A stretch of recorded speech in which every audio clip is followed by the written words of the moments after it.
আজ তো ফাইনাল সেমিস্টারের এক্সাম ছিল।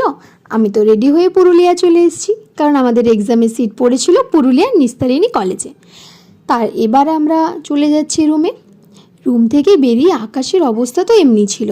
আজ যেহেতু সবার শেষ পরীক্ষা, যদিও আমাদের ডিপার্টমেন্টের পরীক্ষা এখনও শেষ হয়নি, প্র্যাকটিক্যাল এক্সামটা এখনও বাকি আছে, তবুও আজ খুব ভালো লাগছে। তাই সবাই প্ল্যান করেছিল যে কোথাও একটু ঘুরতে গেলে হয়, তাই সবাই মিলে নিজেদের মতো ঘুরতে গেছিলাম।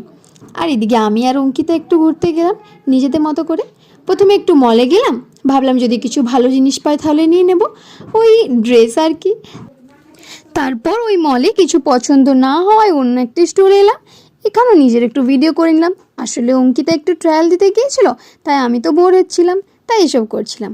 অঙ্কিতা তো আমাকে দেখাচ্ছিল, ও ভীষণ কনফিউজ ছিল, তাই আমি বললাম যে নে, খুব ভালো লাগছে, ওকে খুব মানাচ্ছিল ড্রেসটিতে। তারপর সেটা নিয়ে বাইরে চলে এলাম একটা রেস্টুরেন্টে, সেখানে ওর আমি বিরিয়ানি খেয়ে নিলাম। তারপর আমি তো বাড়ি চলে এলাম। বাড়ি এসেই দেখলাম রেশন দোকান থেকে দীঘাতে জগন্নাথ মন্দিরের একটু প্রসাদ দেওয়া হয়েছে, ওটাই দেখে নিলাম। দূরে থেকেও যে আমরা প্রসাদ পাচ্ছি, এটাই আমাদের কাছে অনেক। আমি তো আজ খুব টায়ার্ড হয়ে গেছি, তো ব্লগটা আজ এখানে শেষ করছি। চলো টাটা, দেখা হচ্ছে নেক্সট কোনো ব্লগে।